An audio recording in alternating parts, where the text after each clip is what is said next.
Hey, what's up you guys, it's Ch36 and welcome back to my channel. If you're new here, don't forget to give this video a big thumbs up, comment down below what you want to see in the future, click that subscribe button and turn on my post notifications. That way you lovely people get notified every single time we go on to a new chapter of whatever book we're on. Today we're going to go into chapter 36 of Good Girl Bad Blood by Holly Jackson, so let's get right into it. This video may contain sensitive topics and foul language. If you do not wish to continue, please click off of the video now. You have been warned. Alright, chapter 36. What? Pip and Robbie said together, eyes swirling to find each other. Pip shook her head. That's not possible, she said. Well, it is. Luke smirked, clearly enjoying their shock. I was messaging Layla that night, agreed to meet her at Lodge parking lot. And who was there waiting for me? Jamie Reynolds. But, Pip's brain stilled. You saw Jamie? You met him just after midnight? The exact time she was thinking that Jamie's heart rate had first spiked. Yep. Fucking freak clearly thought he was being clever, having one over on me, pretending to be a girl to lead me on. Maybe he did it to try and take Nat away from me? Don't know. I'd kill him if he was still here. What happened? Robbie said. What happened in the parking lot with Jamie? Not much, Luke said, running a hand over his close-shaved head. I got out of the car, called Lila's name, and it's Jamie instead who walks out of the trees. And Pip said, what happened? Did you talk? Not really. He was acting all weird, like scared, which he should have been fucking with me.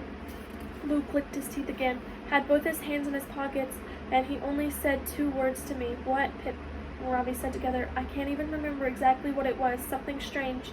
It was like child broomstick or child brownstick. I don't know. Couldn't really hear the second part. And after Jamie said it, it was like he was watching me, watching for a reaction. Luke said. So obviously I was like, what the fuck? And when I said that, Jamie turned and bolted without another word. I chased after him, would have killed him if I caught him, but it was dark and I lost him in the trees.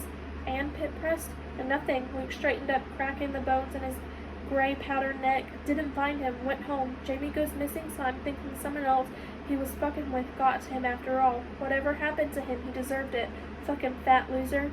But Jamie went into the abandoned farmhouse right after meeting you, Pip said. I know you use that place to pick up your business items.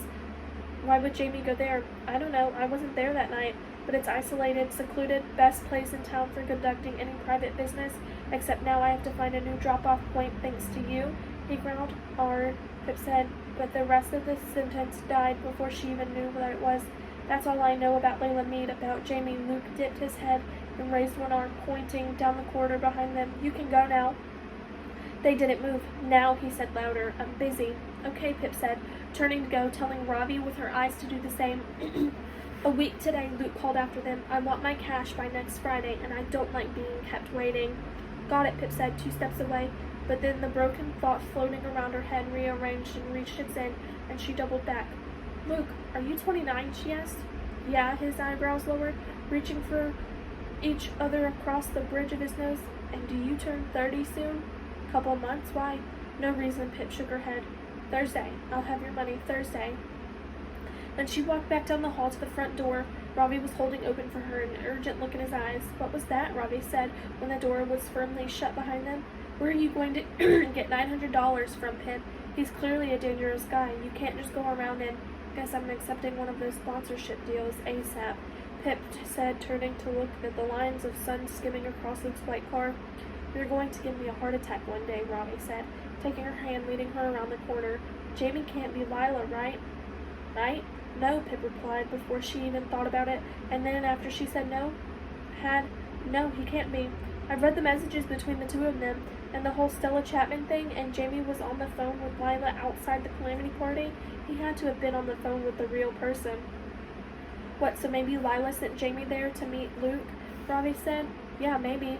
That's what they were talking about on the phone, and Jamie must have had the knife with him when he met Luke, probably in his hoodie pocket.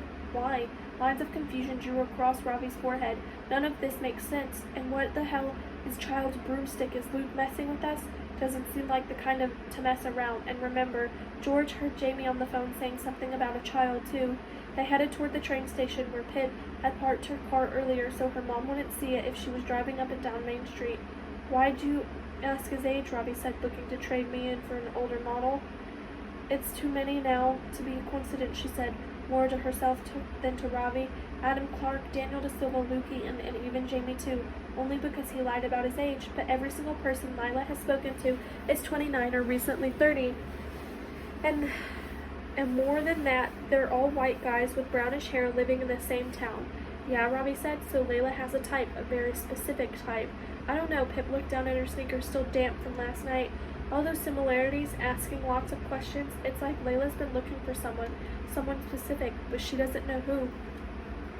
Pip looked at Robbie, but her eyes escaped from her, breaking away to the side, to someone standing right on the other side of the road, outside the new Starbucks, the head open there, neat black jacket, messy blonde hair falling into his eyes, sharp, angled cheekbones. He was back. Max Hastings, standing with two guys Pip didn't recognize, talking and laughing in the street.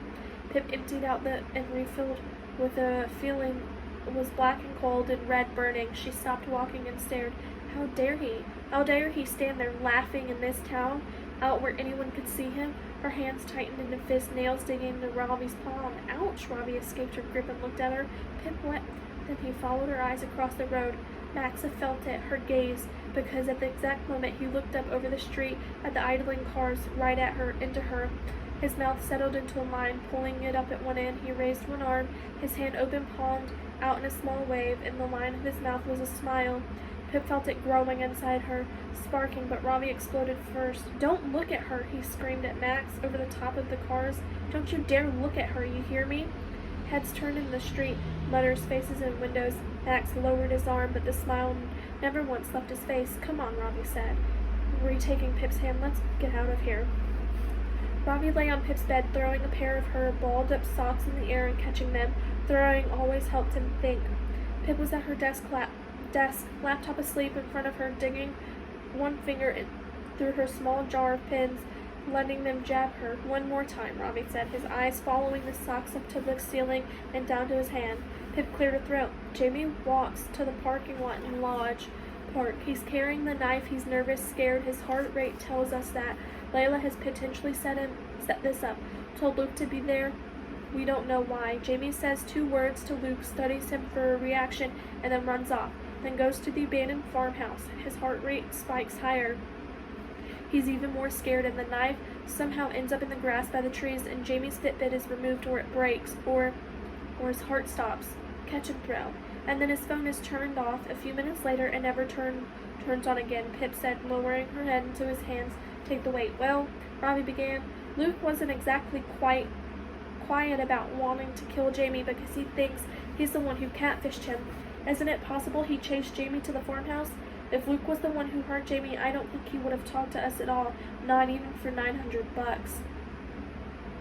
Fair point, Robbie said, but he didn't lie intentionally. He could have told you about seeing Jamie when you first talked to him and Nat. Yeah, but you know, Luke went out there to cheat on Nat, and Nat was sitting in the room with us. Plus, I'm guessing he prefers to not be associated with missing people, given his line of work. Okay, but the words Jamie said to Luke, they have to be important somehow. Robbie sat up, squeezing the socks in his hands. They are a key. Child broomstick, child brownstick. Pip looked at him, skeptical. They don't sound very key. Maybe Luke misheard, or maybe they have another meaning we can't see yet. Look them up. Robbie gestured toward her laptop. Look them up. It's worth a try, Grumpus. Fine, Pip pressed the power button to awaken her laptop. She double-clicked on Chrome, bringing up a blank Google page. Okay, she typed in child broomstick and pressed enter. Yep, as I suspected. We've got a lot of Halloween costumes. For small witches and Quidditch players, not very helpful. What did Jamie mean? Robbie wondered aloud, softball back in the air, try the other one. Oh, fine, but I'm telling you now, I'm not clicking on images for this one. Pip said, clearing the search bar and typing in child brown sick. She pressed enter. The laptop result, as expected, was a website about kids' health with a page titled Vomiting. See, I said this was pointless. The word got caught halfway up her throat, stalling there as Pip's eyes narrowed. Just below the search bar, Google was asking her, did you mean Child Brunswick? Child Brunswick, she said it quietly, sounding out the words on her lips. They felt familiar somehow, pushed together like that. What's that?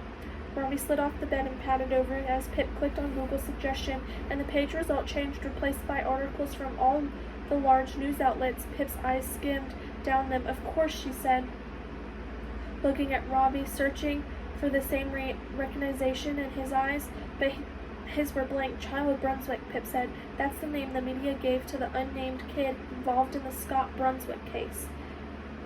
The what case? He asked, reading over her shoulder. Have you not listened to any of the true crime podcasts I've recommended, she said.